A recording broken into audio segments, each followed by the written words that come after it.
Hi folks and welcome. My name is Andrew and in this video I want to solve yet another Frontend Mentor challenge. This time it's a newbie challenge and its name is Interactive Rating Component. It is quite straightforward, but I think that it is really nice to implement because there are things to consider like dynamic HTML, accessibility, form handling and so on. If we look at the screenshots, you can see that we have this really basic card and inside I have some text, but I can also choose a rating starting from 1 and going to 5. And after doing that, you see the active states here. I can hit the submit button and will receive a thank you message as a dedicated screen. So all in all, I think this is a quite nice challenge and let's get started. The first thing I want to do is to download both the starter files and the Figma source files. In case you're wondering, you will need to subscribe to Frontend Mentor with a premium subscription. Otherwise, you will not get those Sketch or Figma files. If you don't have the subscription, only the free one, then you will get your starter files, which contain some PNG files, and you can use them for reference. But yeah, I want to use Figma because it is much easier to extract information like spacings, colors, and so on from this file. So let's go over to my downloads. I have both zip files in here, extract them. And the first thing I want to do is to import, or rather upload, the Figma file. So let's go into Figma and wait for the upload to finish. And let's open it. Nice. So in here we have only a couple of screens. The first one is about our default desktop state. We have some text, some buttons, 1 through 5, and then our submit button. And over to the right we have our active state. So this one seems to be the hover state. Same for the submit button.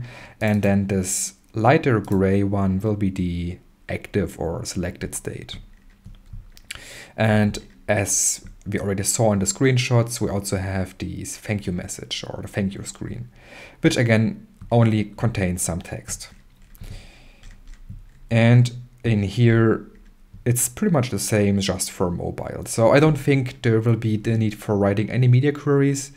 With some nice new CSS functions, we can write our font sizes and our spacings kind of dynamically. So we don't have to have any breakpoints, but we will come to this at its due time.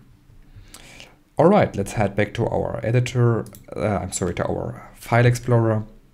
And in here we have our starter files. So let's remove the zip files and open this folder in our editor. I already have VS Code open. So let's go to open folder and select this one. You can choose any other editor. I just prefer VS Code. Yes, I do trust the authors, and let's have a look. We have our style guide as for every Frontend Mentor challenge.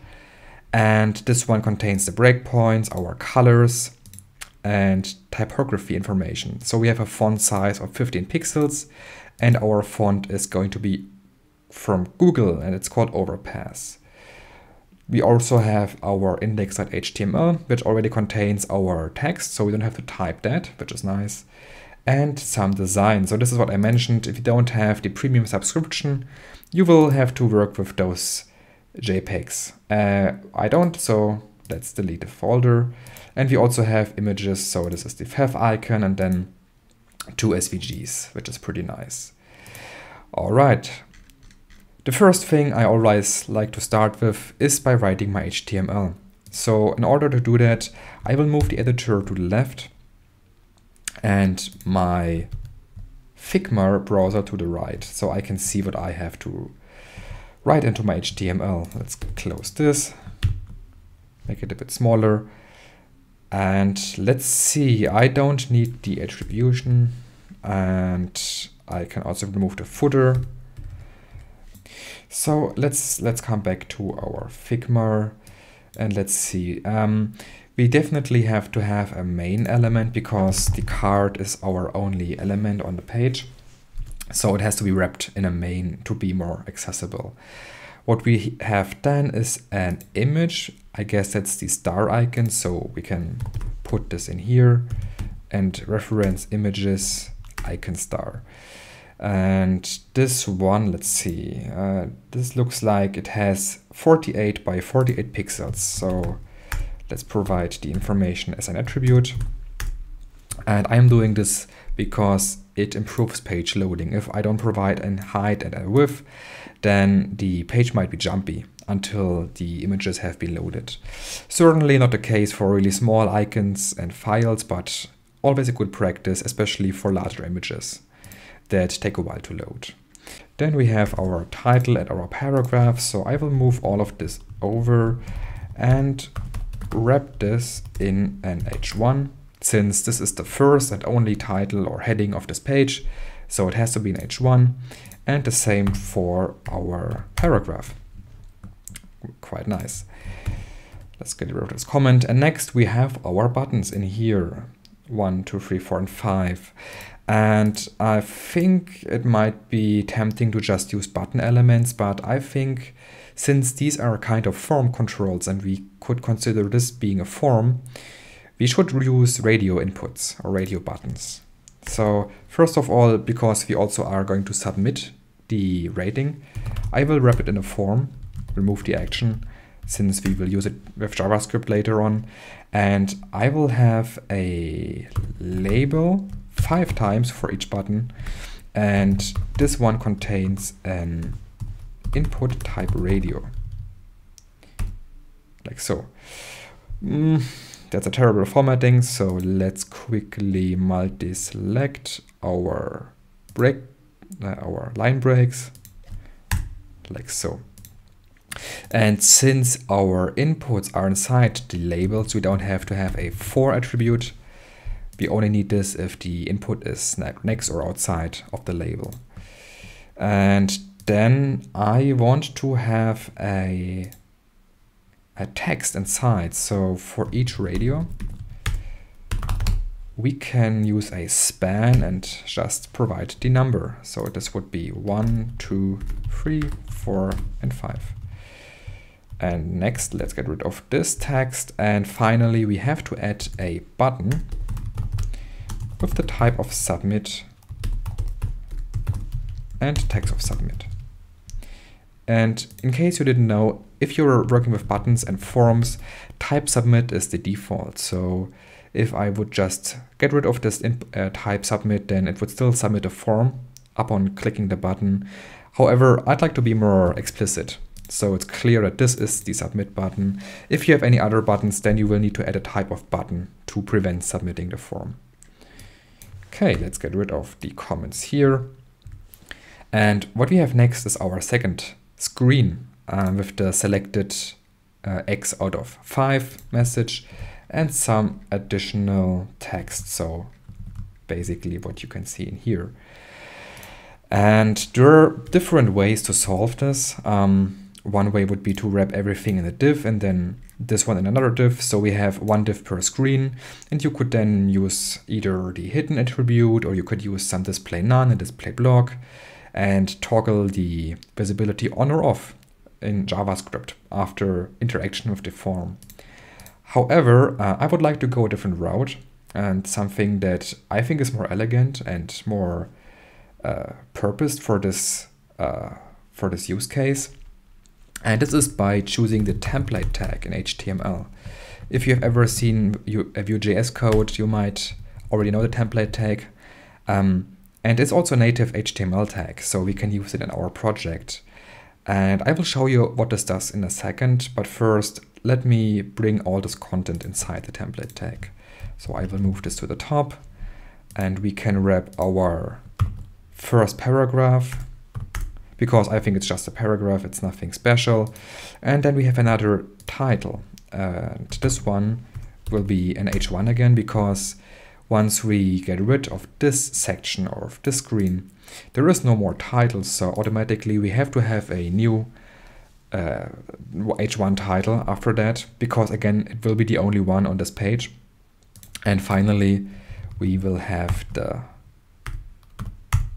closing paragraph here, which we then just display.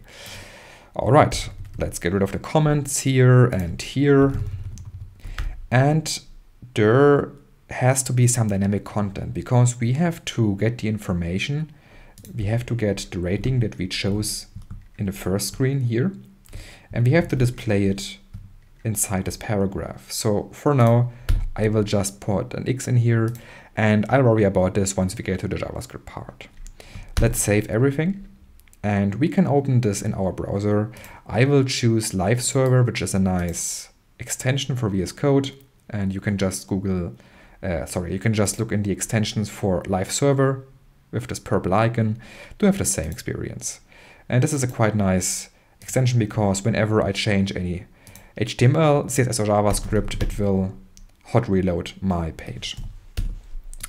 All right, how did we do? We have our title and everything in here, and this looks quite nice. If you pay attention, there is no you selected X out of 5 or thank you. It's not on the page. So let's open our DevTools and look where this is.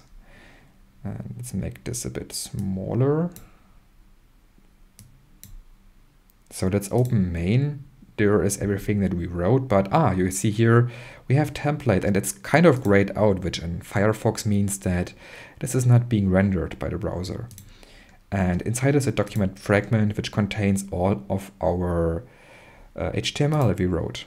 And this is expected. So a template is a really nice HTML tag which is used to store information or templates, as the name suggests, that you don't want to render immediately. So this could be information that you will need to access later on via JavaScript. And this challenge is the perfect example of how to use this as a use case. And in this case, later on in JavaScript, we will take the template's content and we will apply it to our main section. But we never have to worry about hiding this content or putting it somewhere off or render it in JavaScript dynamically, like you would do in React or other frameworks. It is just nicely parked for us on the sidelines for now, and we will access it later. All right, let's continue. There is one thing that I don't like about this, and it is the fact that you can select all inputs, but we only want to be able to select one rating, not all of them, right? Because this would make much sense. And in HTML, or if you're using radio elements, you can kind of group them together by adding a name. And this name has to be the same across all input radios. So if I do that, you can see now that I can only select one rating at a time. However, I still want to be able to assign a specific value to each of them. So I can assign a value in here and just write the rating like 1, 2, 3, 4, and 5. Now, whenever I access this information via JavaScript, I can get my rating number. Next, if you look back at Figma, this looks nice for users who are using the display and who are able to see. For users who are not able to see and who are using screen readers as an example, this might be a bit confusing. You have a 1 or 2 as a label, but what does this mean? And so I think it makes sense to give a hint to screen readers to be more accessible. And this means that we will add some additional text, but this text is visually hidden. It is only there for users who need it. And we can do this by adding another span inside our span here. And let's again select all 5. And I will give this a class of SR only. And inside I will write star. So with that written, it is clear that we have 1 and, I guess I should put some correct grammar. We have 2, 3, 4, and 5 stars. So yeah. So if we select 3 stars, it's pretty clear that this is about the rating and not anything else. And so I think this is a really nice accessibility improvement, and we can get rid of this white space here. This is unnecessary. And perhaps we can format this a bit better, prettier sometimes, especially for inputs is a bit weird. So let's quickly format this.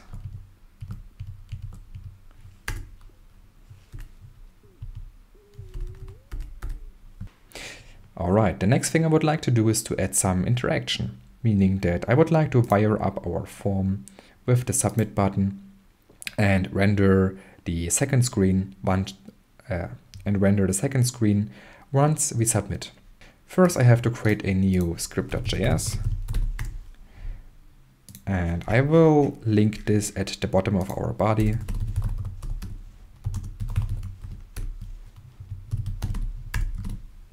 And let's close our Explorer. All right.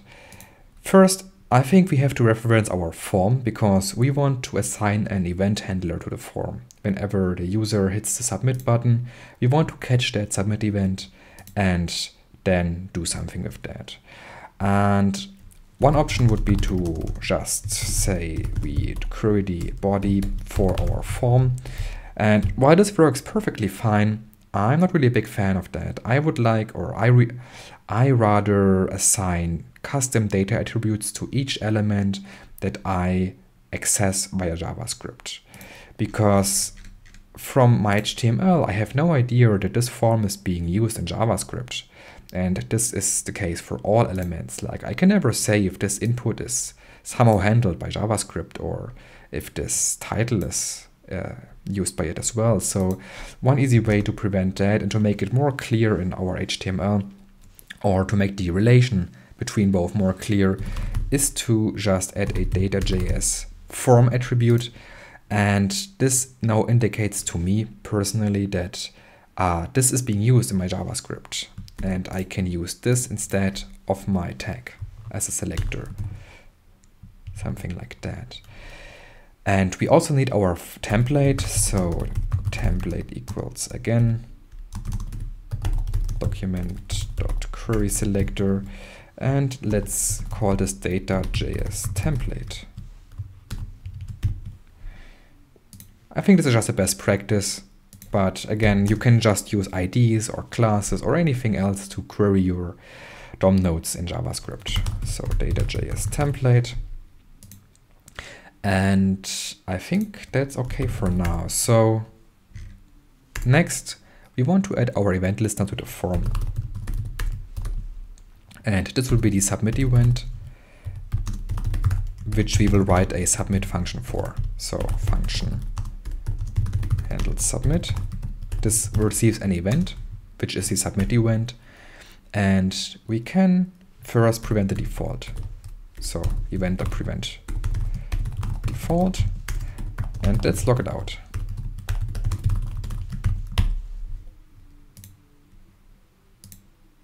Nice.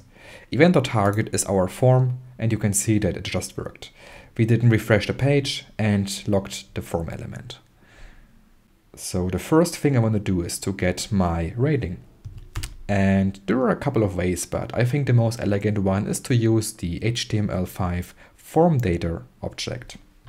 And let's do it like that. We can say that we have a rating constant, and this comes from a new from data constructor. And this constructor, as you can see here, receives the HTML form element. In this case, it is our event.target. I could also pass in the form since we have it referenced on top on line 1. But to keep our function pure, we will not reference any outside dependencies, and we will just get it done with event.target. From data now is a collection of all our inputs that we have inside the form. If you had multiple inputs for text, email, or even a text area, from data would collect all of these, given that they have a name attribute. If any element doesn't have a name attribute, then you will not get it as part of from data. But since we have name of rating in our HTML here, we can just say that we want to get that rating. And if I log this out and select 3 stars, submit, you can see that it is now 3. If I do it again with 4 stars, now we get 4. So I really like this API, and there are some really helpful methods that you can use to collect and process all your form data. And it's the most straightforward way, I think. If we refresh the page, you can see that, that we also are right now able to select nothing and still submit, in which case form data or the rating would be null. And since in our designs there is not really a example on how to handle this use case, this edge case, we can just ignore these submissions. So I will say that if only we have a rating, we will do something. Otherwise, we just do nothing. And what are we going to do? Well, it is pretty simple. We have to replace our content with what is inside our template. So if we go in here, pretty much everything inside main has to be replaced by everything that is inside our template.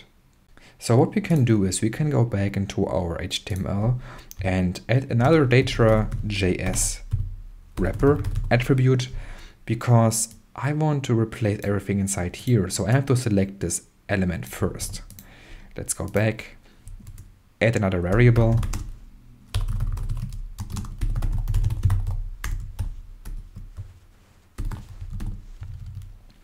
And inside our if condition, we can now say that the wrapper.innerHTML equals template.innerHTML.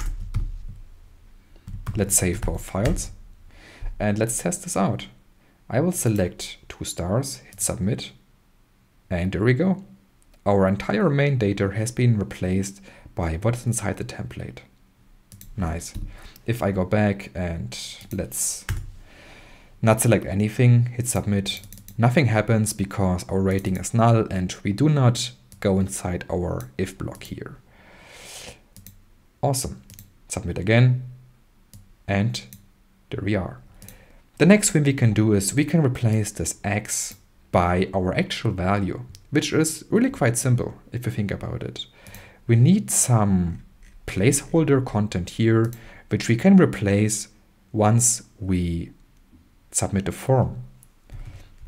And I can put anything inside here. I can put 3 x's, or I can put underscores and or any other string and replace that later on. But if you have worked with frameworks like Vue or Handlebars, you might be familiar with the syntax here.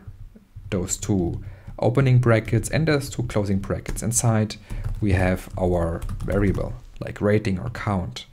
And I really like this syntax, so I will use it and write a quick replace function for that. So let's go back, and inside template.innerHTML we can append the replace function, which is native to JavaScript. And replace basically looks for any string that we provided and replaces it by another alternative string. So we can write a regular expression and type exactly what we did in our HTML. So it would be curly brackets, rating, and curly brackets again. So we are looking for this occurrence in our HTML, and we want to replace that with our rating value.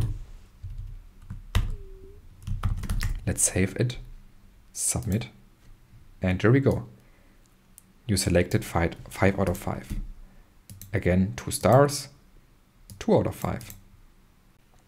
Alright, so since our HTML and our JavaScript seem to work fine for now, let's go over and style this application. And first I want to open our style guide again, because we will need to download our Google fonts. And let's head over to Google Fonts. And inside here I can see that I will need 700 and 400.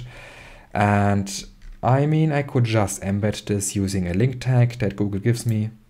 So basically copying these lines here. But I don't really like to use Google CDN and rather host my web fonts right next to my project files. So what I can do is I can download this font family. And what this will do, it will give me a zip folder containing all variants and weights of this font. And I can go back to my downloads, extract that here, and see that these files are inside the static folder. And as you can see, they are in the TTF format, which is okay for most browsers, but it's not really compressed, and there are better formats, such as WAV2. There are many tools available online to format font families from TTF to WAV or WAV2. There are also desktop applications, and in my case, since I'm on Linux, I have this web font kit generator, which is a really nice and small application. So I will use this one for my conversion. And again, I just need the overpass regular, and what is the name for 700? It's bold. So I need overpass regular and overpass bold.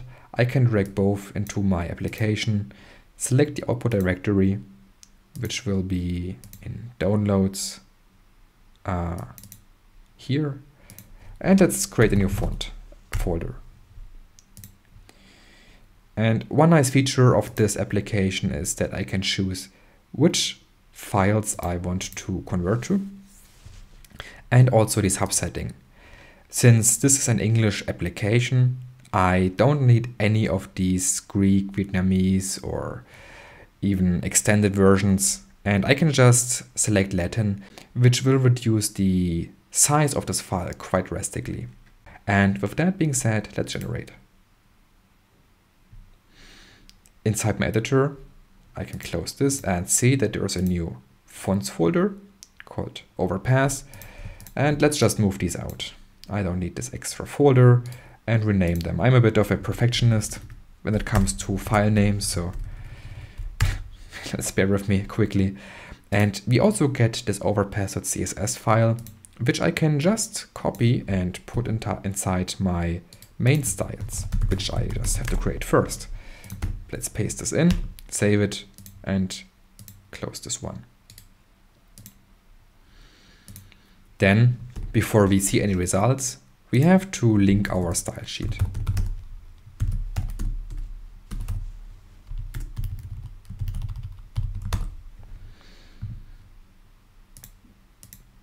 But of course, there isn't anything happening because we don't use the web font yet. So let's get rid of this comment and let's change the URL quickly because I changed the file name.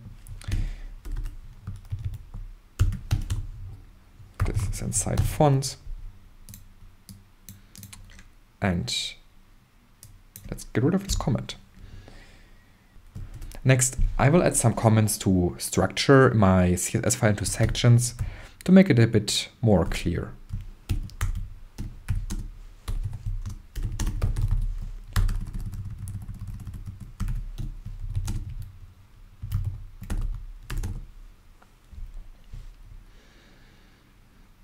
All right, we have web fonts, and the next step is to define some custom properties.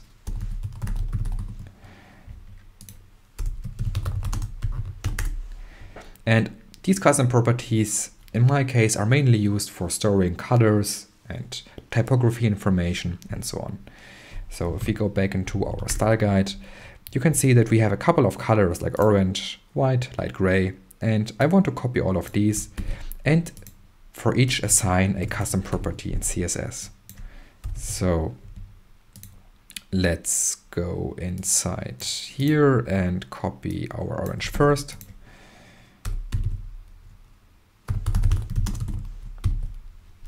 And then our white.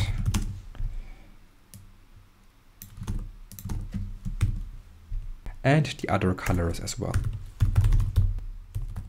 Once that's done, let's remove these. And one other nice practice I like to do is to prefix my custom properties with kind of a namespace to know what they are about.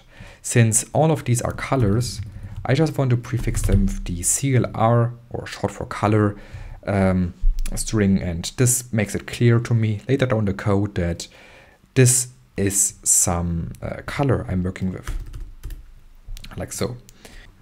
Again, nothing changes because we haven't written any CSS that would change our site. As a next step, I would like to write a quick CSS reset. So let's copy the comment block. And one CSS reset I like to use quite frequently is this one from Andy Bell. It's a modern CSS reset, not too big, it has all the things I need and some really good practices. So let's copy this over quickly and let's look through it. Box sizing rules, we have this in almost every project, so it's pretty clear. Some margin that is being removed, and I like to use the new unset property instead of 0. Since we don't have any definition lists or block quotes, and we don't have any other heading levels, I will just get rid of these. I think also we can get rid of the figure. We don't need that here. Then we don't have any lists. Let's get rid of that. We can leave the focus within selector. Body is okay. We don't have any links. Let's get rid of that. Then we don't need a text area nor the select. And finally, we can leave the media query for reduced motion. If we go back, this should start to look like something. There we are. And what I want to do here in the body is to start writing some CSS for the font size and so on. So first of all, we have our font. I will use the font shorthand, which combines everything like font size and line height. So it's 15 pixels, font size, 1.5 line height. And our font is called Overpass. And there is this fallback font here. So let's save that.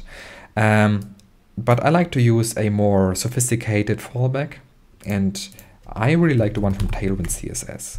If we go into Tailwind, into the docs, and you search for font family, you can see that they have this really, they have this really nice font sans default, and this basically contains web font, and this basically contains fallbacks for all operating systems and browsers and whatever you can imagine. So I like to use this one, though it's a bit lengthy, but it works nice on all systems. So let's save that, nothing changes. And then we can have a look at our design again. So this is a quite dark design. You see the background is dark and the card itself is dark. So let's do that. In Figma, what do we have here for the desktop? Let's select this, and you can see that our background color is very dark blue, which I renamed to just dark blue. Okay, then background color, dark blue. Save that, looks good.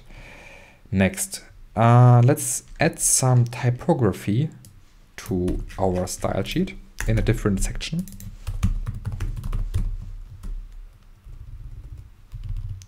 And I will start with our H1 and our paragraph. There is not much more, so it's a quite simple typography section. And again, going back to Figma, we can see that the title has a color of pure white. So color white. And the font size appears to be 28 pixels.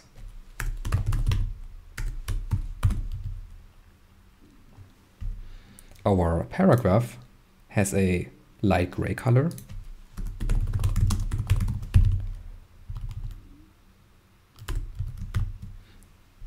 And the font size is 15 pixels, which we already set in our body, like so. We can also look at line height. And one thing that I find quite annoying from Figma is that line height is specified in pixels. However, I like to specify my line height in my CSS in relative units. So something like 1.1 or 1.2. So question is, how do we come from this absolute pixel value to the relative one over here? And this is quite simple.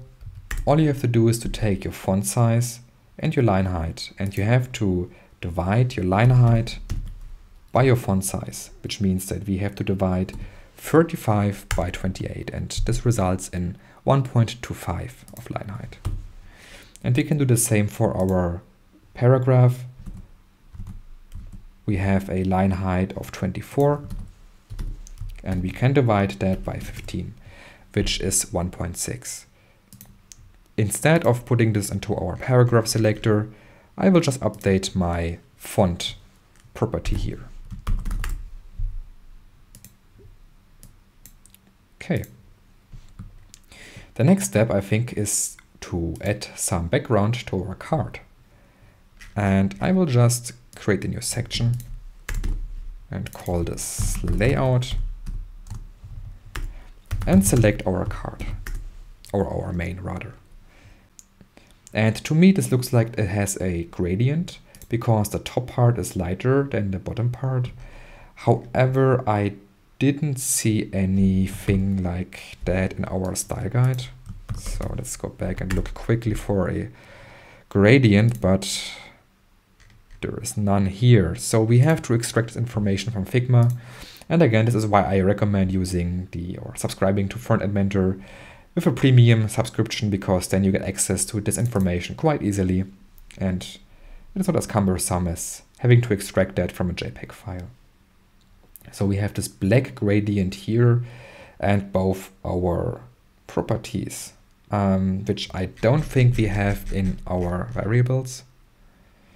No, so this is something new. Let's create a new custom property and call it color gradient. And let's call this linear gradient to bottom.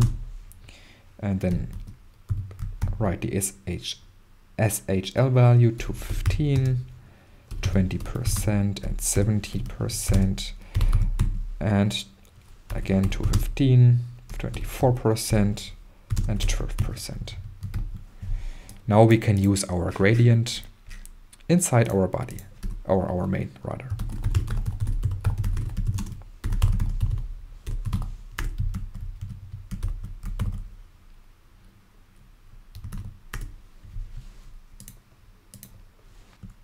The card itself has a width of 412 pixels.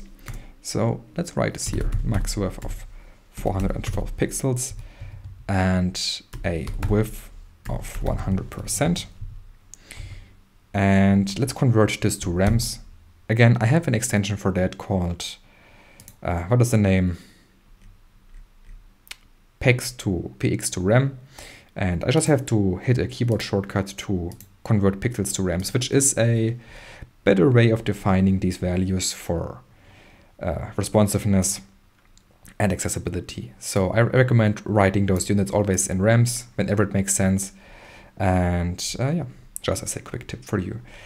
Let's save that. Okay, let's give it a border radius, and we can get this information from Figma. Border radius 30 pixels, convert that. Let's take care of the positioning. And on all screens, it is obviously positioned in the center.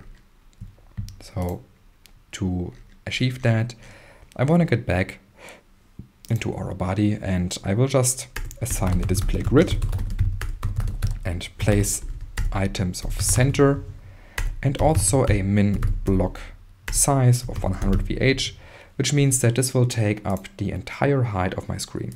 If I save that, thanks to display grid and place item center, everything is nicely centered on both axes.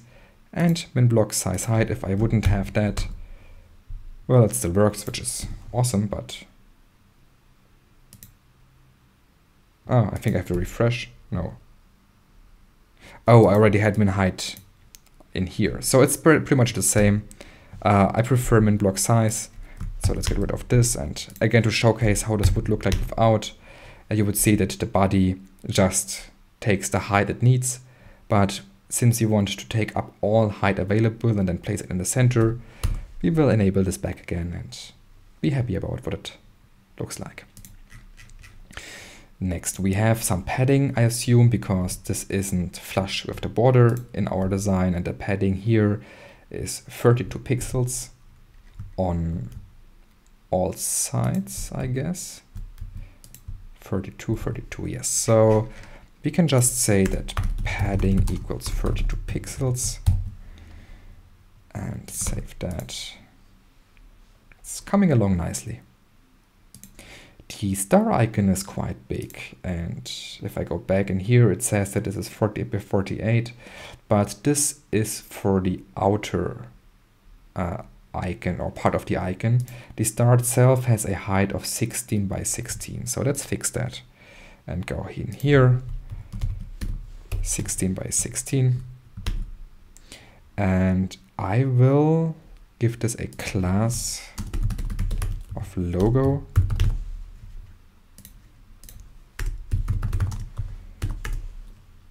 And let's give this a background color of, what is it? And let's do red for now to see if this works. Okay, that's nice. We can say that this now has a size of 48 pixels and an aspect ratio of 1. Okay, this didn't work quite as expected.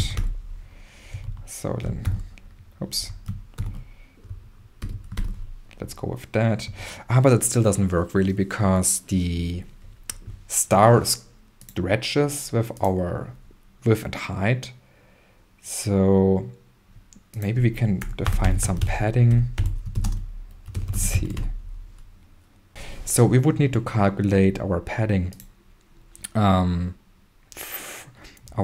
have the right side of the star, which means that since the star is 16 and we have 48 in total width and height, we would need to subtract 16 from 48 and then divide that by 2. So if we quickly do this in our calculator, 48 minus 16 equals 32 and then divided by 2, which is 16 again. So I guess we can say that our padding equals 16.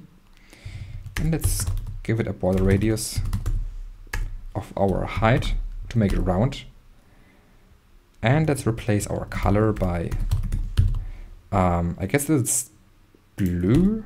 Yeah, that's the right one. It looks nice. It's a bit light, but I think that is our design.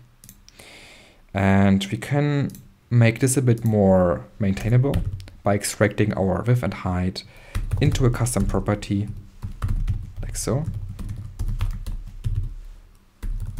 And whenever I have to update that in the future, I can just update it in one place instead of 3, which makes it a bit easier. Let's convert this also to rems and give it a margin bottom, since there is some spacing in between. So this has a margin bottom of 30 pixels.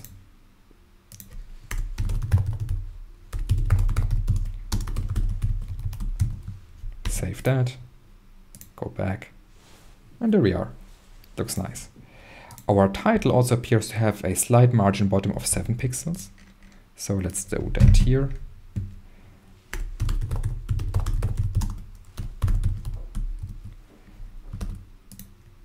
And let's continue with our input elements in here. Okay, I will create a new section for that. Or rather form elements.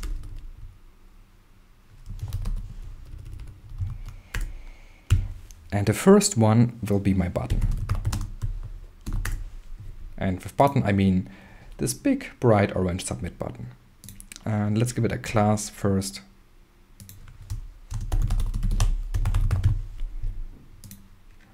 And let's see, we definitely have background color of orange. I think that's the most obvious one. We don't have any border, so we can unset that.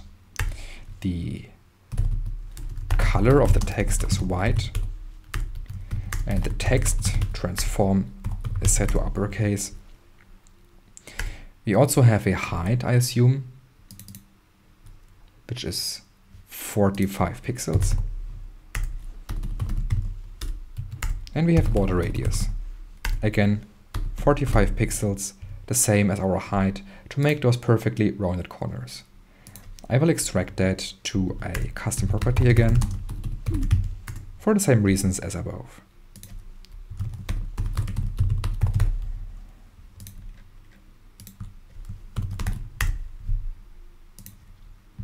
All right. Then our button will have a width of 100%.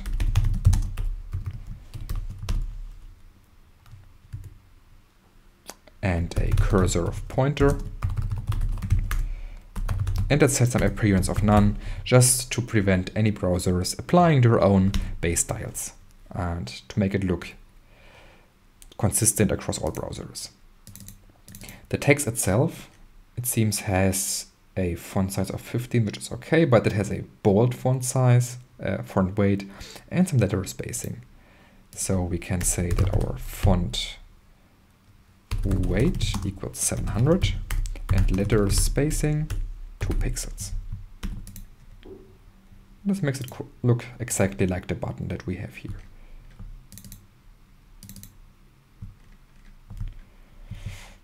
All right. What is missing is some hover state, and for that we can go to the next slide. Hover state is quite straightforward. We just have to make it white with orange text. So button is hover, focus visible, background color will be white, and color will be orange. If you're wondering what this is about, it is just a way to group selectors, and it's much simpler to write button is either hover or focus visible instead of having to write button hover and button focus visible. So we can group selectors and make it a bit more maintainable and straightforward. Let's save this, cd hover, nice. And let's add some transition to make it look better. Background color 0.15 seconds linear, and also color 0.15 seconds linear.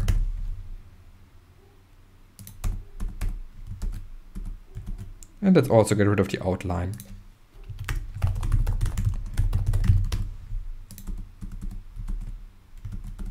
Let's go and style our input radius in here. So I will create a new class, input radius, and apply this class to all of our labels. Or let's call it radio input. I think this sounds better. Radio input. First of all, we have to hide our native input radius because we can hardly style them, and I want to display this one in the center like here, so they would just be in the way.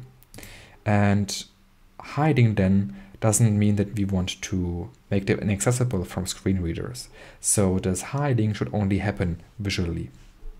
Again, we can head over to Tailwind and we can look for something called SR only.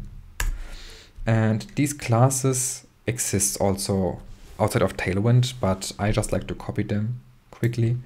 And what this does is it basically makes the element that this class is applied to invisible, but not inaccessible for screen readers. So the element is still in the DOM, it's still there, it can be interacted with. It is just not there for us users who see it on the screen. And I think I will create a new section first below our reset and call this classes. Because this can be a section for generic classes like SR only or text center or flags. And this way we have it nicely separated from the rest and it's reusable across the entire application. So we have SR only, and now I can apply this to our input element itself. So let's go here, let's say class SR only is applied, save this, and it's hard to see because the text is still black, but the input is no longer here. It's still in the DOM, I can still focus it, I can still navigate it, but I just don't see it. And then let me apply a label or rather, let's call it control. And let's say that we have radio input dot control. And let's make this a display block first. And let's give it some styling. So we have a background color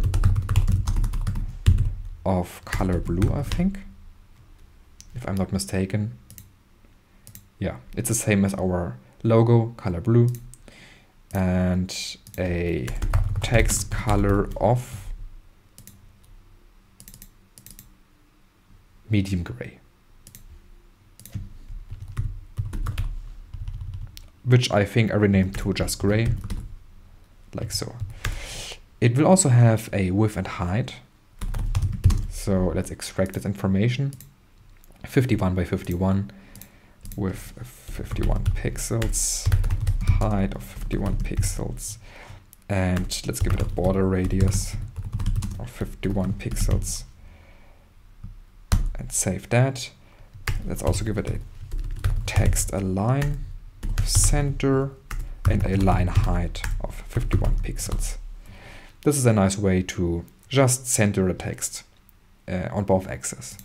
Again, let's extract this to a variable to make it more maintainable, 51 pixels, and convert this to rems,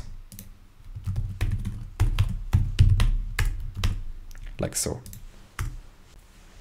I can set a cursor of pointer, and now my cursor changes to a pointer.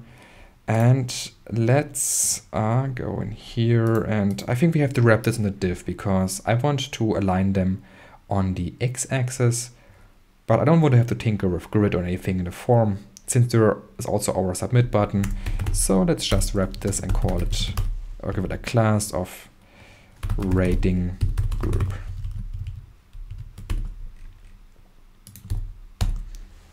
Like that. And then rating group will be a display of flags and justify content of space between. There's also some spacing going on.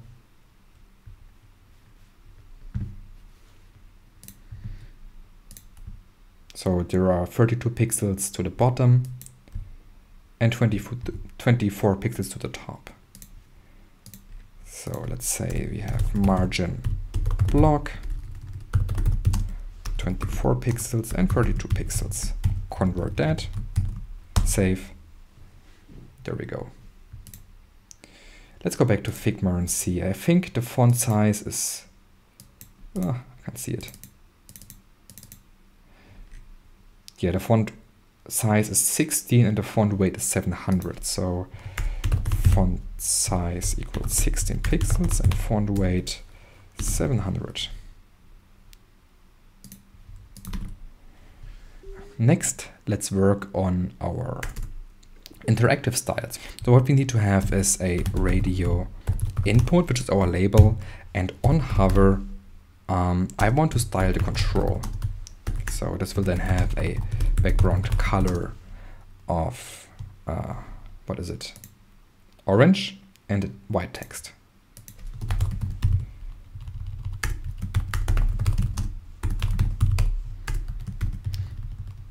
And same as above for a button, we can just give it a nice transition to make it more smooth. But if you notice, if I click on it, nothing happens really. It doesn't change the state, seemingly. Well, in the background it does, because everything is wrapped in the label, and the input inside the label will react to my clicking. But UI isn't reflecting that. And we have to write another selector for that. So what I can write is radio input, and inside that I can target my input element. And when this input is checked, we can then style the label, or the control in this case. However, this selector does not work, because this says that a element with a class of control inside my input will be targeted.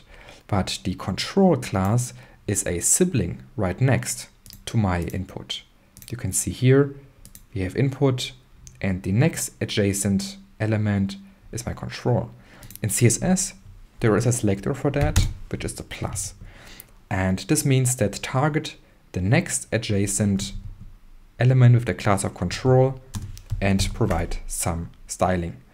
And what I can write here is some background color. I think it's just gray. And there we are. Notice how it changes the background color depending on which input is selected. And the color is white as well, so let's quickly copy that from here. And there we go. There was one thing missing. And you notice I am tapping through this app, but the input or this button here doesn't change appearance. Again, our input, it is focused, but the UI isn't connected with the input for that. So we will have to extend this selector and write something similar to the top. And this means that we have to write radio input and the input inside. Whenever it is focused, we want to target our adjacent control. So now notice how I can tap through it, go out, back in, and it changes my active state accordingly. So let's see what is missing from this page. I think that's pretty much it. We have our font, we have our typography, we have our colors. Everything looks like in our Figma design file. So let's quickly go over into the thank you message. And let's submit, and there we are. There are still lots of things to do. What I missed initially was to provide something for the illustration we have on top. So let's go back to our HTML and fix that.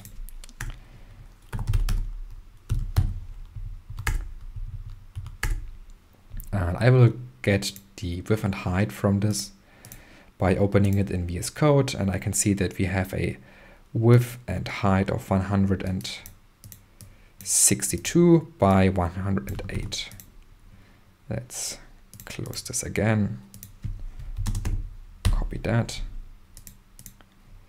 So this text is aligned to the center, and I am thinking about introducing a helper class called text center for both the heading and my paragraph. And let's go back to our CSS, layout classes, text center, text align center.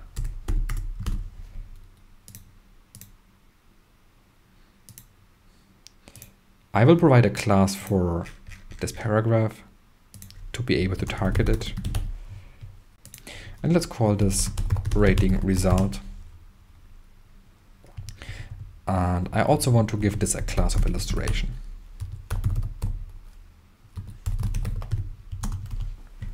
Because both have to be aligned in the center. And let's go in here, copy this title, paste it in, and we can call this rating result. If I could type correctly. Okay. So we have rating result, and let's see. This has a background color of our blue property, not dark blue, just blue, and a color of orange. And I guess it also has a height of 32 pixels. Again, let's create a custom property, 32 pixels, convert that.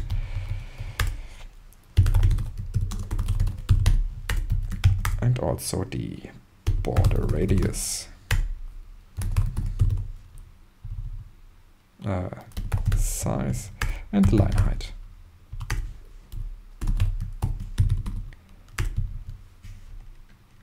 We also need a width of max content.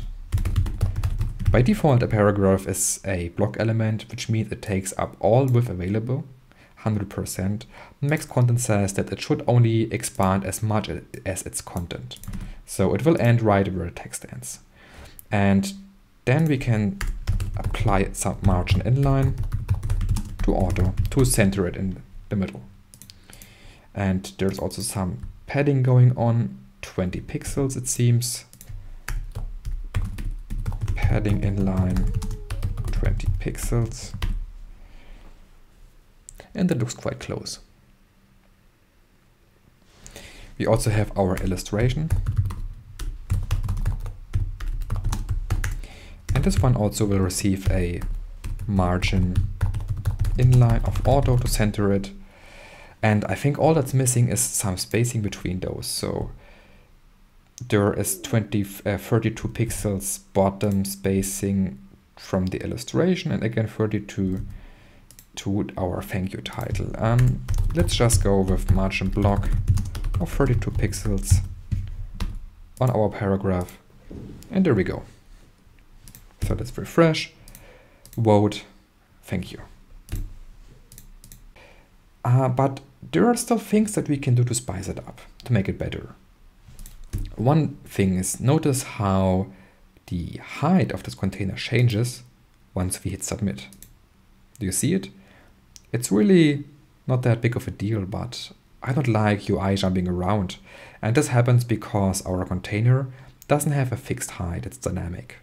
But our second screen has less content, so it changes its height after switching. And there is a really simple fix for that. Inside our handle submit function, we can say that our wrapper.style.height should equal wrapper.offset height plus px. Let's save that, submit again, and this won't happen now. We can see that inside our DevTools, that main has a height of 408 pixels now. So let's refresh. Let's go inside and inspect this element. You see here 408 pixels is our height, and this code snippet here will take this offset height, 408 pixels, and apply it as an inline style to our wrapper.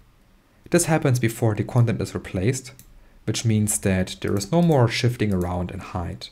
It will just stay the same. And this is nice and dynamic because no matter how much content we have in here, it will always take the current offset height and apply it to the next section. So this is one bug, I guess you could say fixed, but we can still make it nicer by adding some animations.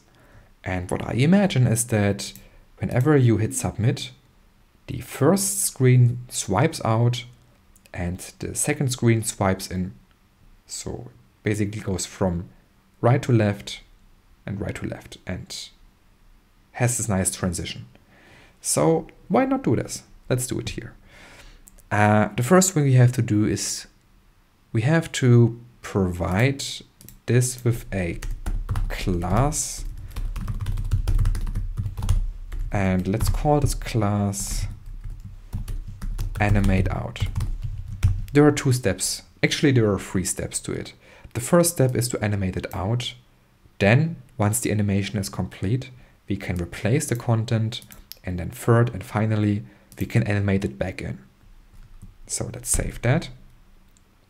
And let's go back into our CSS and add a new section for keyframes.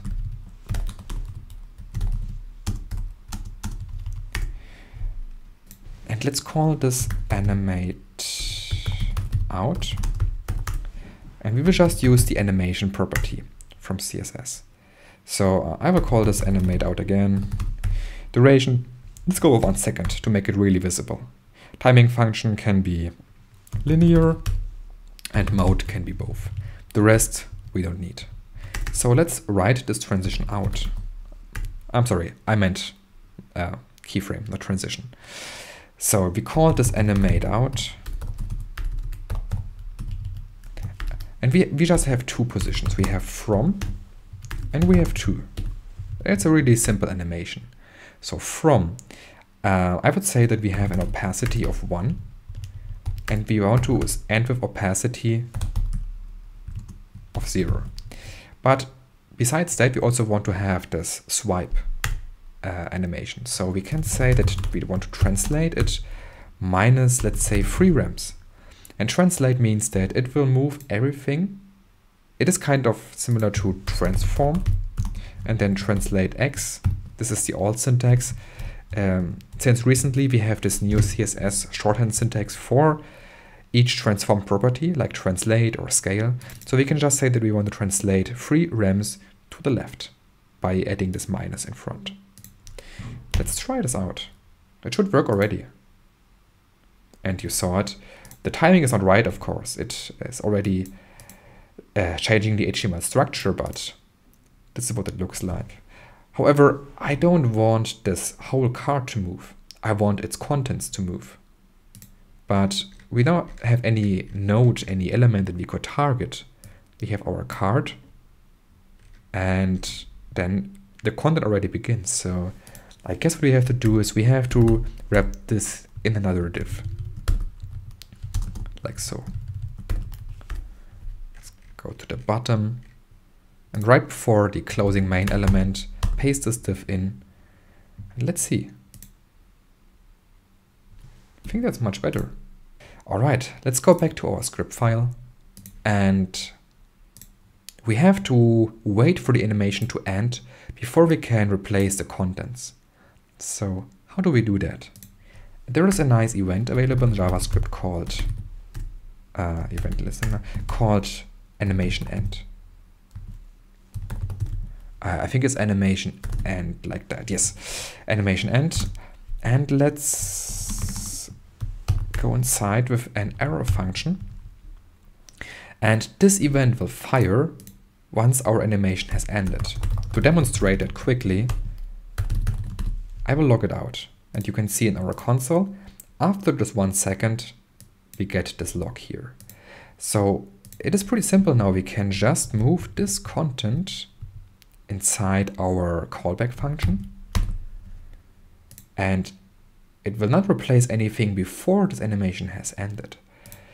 So then the final step is that we can remove this animateOut class and apply another class which will tell the element to animate back in.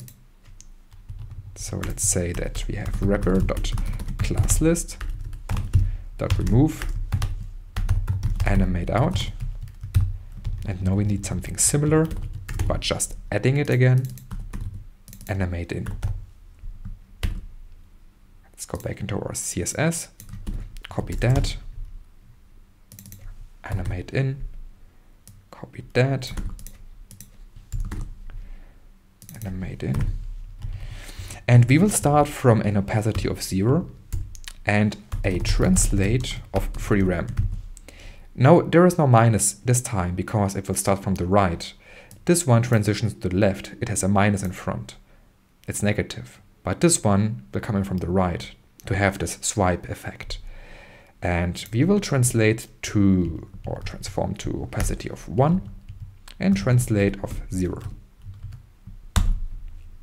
Let's see if this works. Not quite. Yeah, because I should rename my classes properly. And let's refresh, select something. There we go. Doesn't this look nice?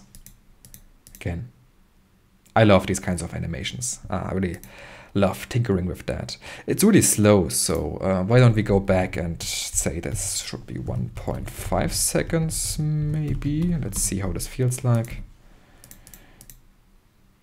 Yeah, we can also change our linear to, let's say, ease out.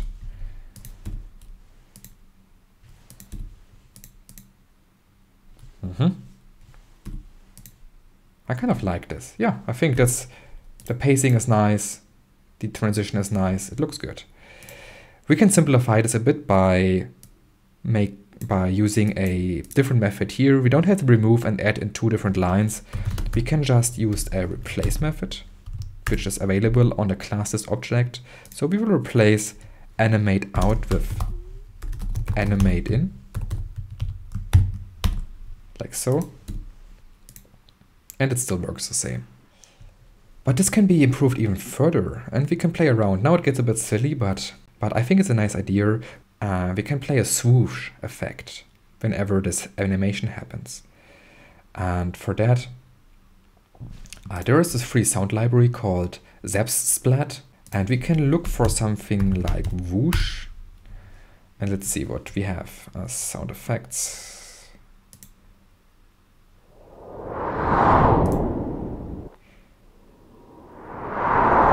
Yeah, there are many different effects, but not all are suitable. Let's limit this down to multimedia and UI. Update our search.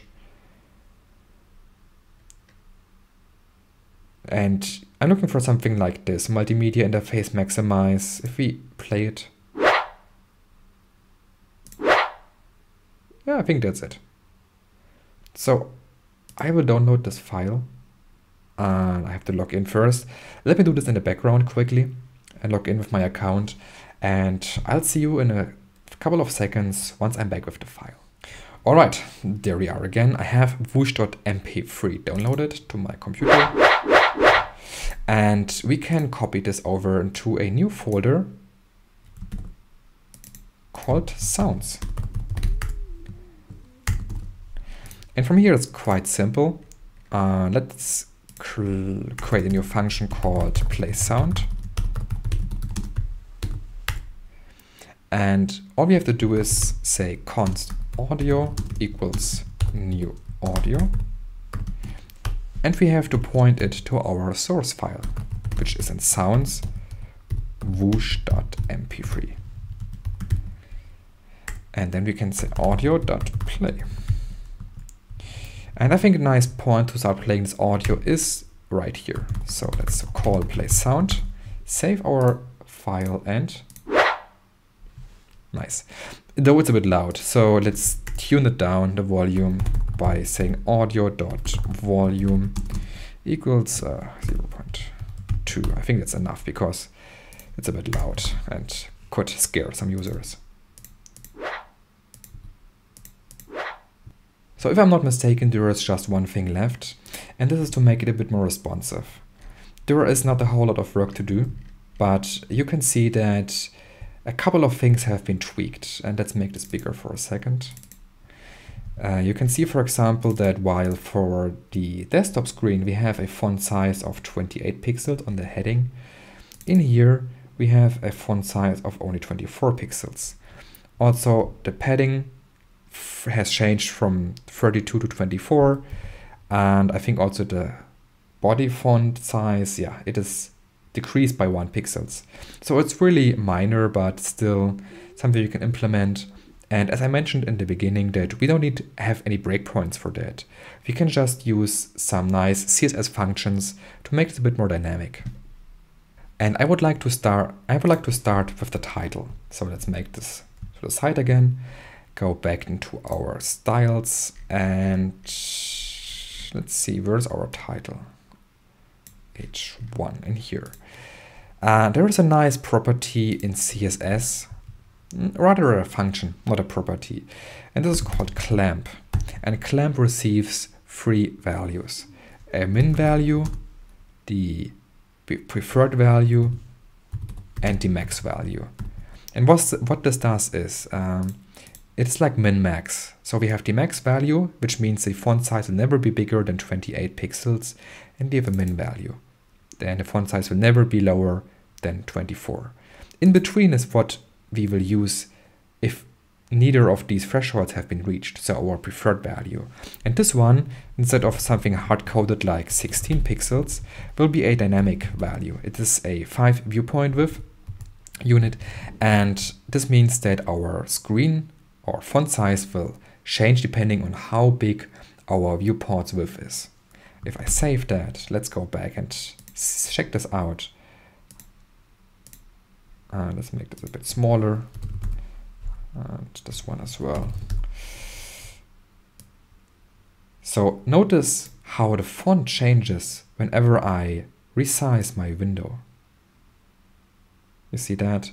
It is really subtle, especially since the changes between mobile and desktop are not that big, but this is a nice way of having responsive typography without needing to write any media queries.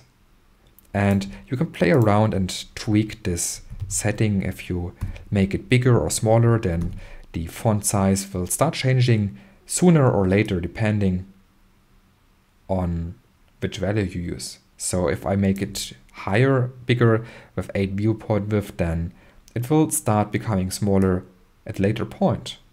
I think 5 was a good number, and it starts shrinking at the right moment. So we can do the same with our body font size. We can say that we have a clamp and min size is 14, 5 viewport width is the preferred, and 15 is the maximum.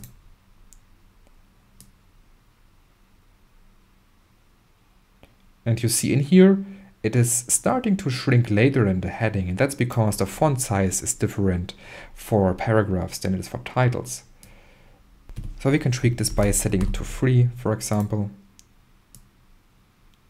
Yeah, this looks much better now, something like that.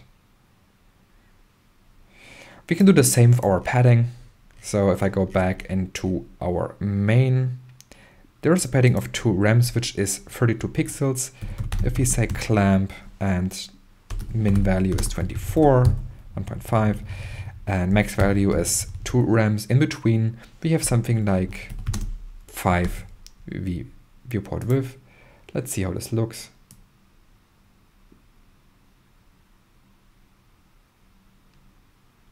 And you notice especially at the top how the padding shrinks down once I resize my screen, which is a nice effect. I guess we also have something similar for our buttons. Let's see. They are 42 by 42. In here it's 51 by 51. So let's go back to the button, radio control. Yeah. So let's see, we have clamp 42 pixels. Convert that, and we have the same for this button, I guess. 45 versus 45 in here and 45 in here, so it's the same. We only have shrinking for the radio buttons. Save that.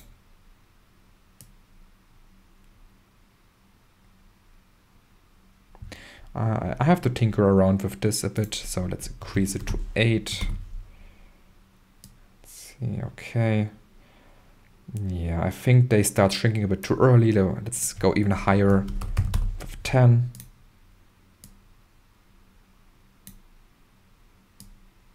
Still a bit too early. Let's go with 13.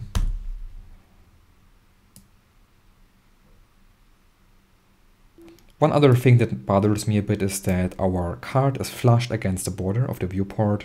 So we can change or fix that by going back to main, and our max width is 25. Our width can be calculated. We can reduce the 100% by 2 rems, which means that on each side we will have 1 rem of spacing. And if I save that, you can see that now it isn't flush with our border, our edge, and it looks a bit nicer on mobile devices. Submit again. This still looks nice, still the same. And there's that. One little tweak that I almost forgot is that we can help screen readers announce that this content has changed. And especially in modern web applications where the HTML is quite dynamic, it is a challenge for users to be noticed when some things have changed. And in this case, we want our screen reader users to be aware that this content has been replaced by this. And one native and easy way to do this is using the area live attribute. we can apply this to our div, which changes itself. And there are 3 options: assertive, off, and polite. I think polite is or off is the default, and polite is what should be used in most cases. Polite means that the screen reader, the software, informs the user about the update once the queue has been processed, meaning that if a screen reader is in the process of announcing something like reading text or telling something to the user, it will not interrupt itself and announce that the text has changed. It will wait until any previous process is done, and then it will tell the user to, hey, you submitted, or thank you, you submitted this rating and the content has changed. If you select assertive, it will interrupt the user, and this can become highly annoying. It is only used in scenarios where the immediate attention of the user is necessary, and in most cases that's not the case, so polite is good enough for us. And with that, I think we are done for this challenge. If you have any questions, feel free to leave them in the comments. I'll try to answer them all. And otherwise, have a nice day, have a nice week, and see you in the next video. Bye.